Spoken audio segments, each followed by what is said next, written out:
നിൽക്കുന്ന ഒരു പശുവല്ല എഴുത്തുകാരൻ, കവി. അത് ശ്രദ്ധിക്കേണ്ടുന്നതാണ്. കാപ്പും അക്ഷരലക്ഷവും തേടുന്നവനല്ല കവി.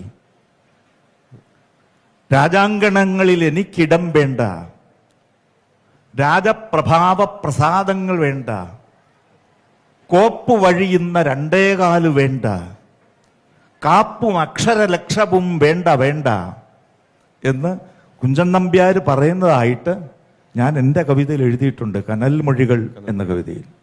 വിറ്റില്ല ഞാൻ എൻ്റെ ജന്മം ഒരിത്തിരി കൊറ്റിനു വേണ്ടിയിട്ടാർക്കും, വെട്ടിപ്പിടിച്ചില്ല സ്വർഗങ്ങൾ, ആരുടെയും അർത്ഥങ്ങൾ അപഹരിച്ചില്ല. ഒരു കവിയുടെ വചനമാണിത്. എനിക്ക് രാജപ്രഭാവ പ്രസാദങ്ങൾ വേണ്ട, അക്ഷരലക്ഷം വേണ്ട, രണ്ടേകാലും വേണ്ട, ഇവിടത്തെ പദവികളും വേണ്ട. പക്ഷെ പറയാനുള്ള തുറന്ന് പറയണം. അങ്ങനെ പറഞ്ഞവനാണ് കുഞ്ചൻ നമ്പ്യാർ. ഞാൻ കുഞ്ചൻ നമ്പ്യാരെ ബഹുമാനിക്കുന്നത് അത് തുറന്നു പറയാം. ആ കനൽമൊഴികൾ എന്ന കവിത എഴുതുമ്പോൾ ബഹുമാനപൂർവമാണ് എഴുതിയത്. നമ്പ്യാർ എന്ന കവിയെ ഞാൻ ബഹുമാനിക്കുന്നത് നമ്മുടെ നാട്ടിലെ, ചിലപ്പോൾ ലോകത്തിൽ തന്നെ ആദ്യത്തെ ഏറ്റവും വിപ്ലവകാരിയായ കവി എന്ന അർത്ഥത്തിലാണ്.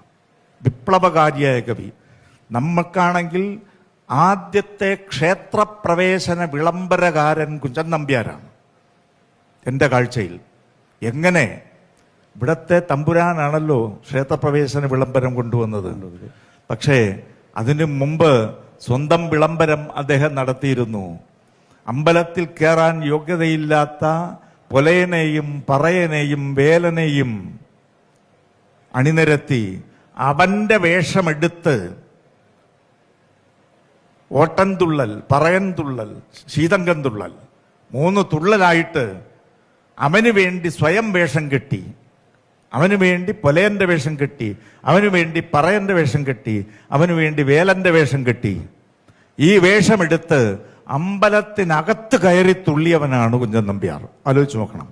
അതാണ് ക്ഷേത്രപ്രവേശനം. അതിന് ആളുകൾ ഓടിച്ചിട്ട് അടിച്ചു അദ്ദേഹത്തിനെ. ആ അടിയും കൊണ്ടുകൊണ്ടാണ് അമ്പലപ്പുഴ നിന്ന് ഓടി ഇവിടെ വരെ വന്നത്, തിരുവനന്തപുരത്ത് വന്നത്. തിരുവനന്തപുരത്ത് വന്നപ്പോഴും ഇവിടത്തെ കുഴപ്പം അങ്ങേറ് മനസ്സിലാക്കി. അതുകൊണ്ട് ഇവിടത്തെ രീതികൾ കണ്ടിട്ടും അദ്ദേഹം പച്ചയ്ക്ക് തുറന്നു പറയാനുള്ളത് പറഞ്ഞു.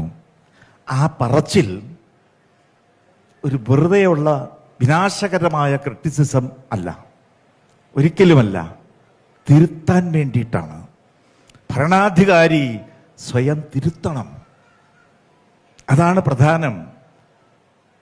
ശക്തൻ തമ്പുരാനെ കുറിച്ചൊരു കഥയുണ്ട്.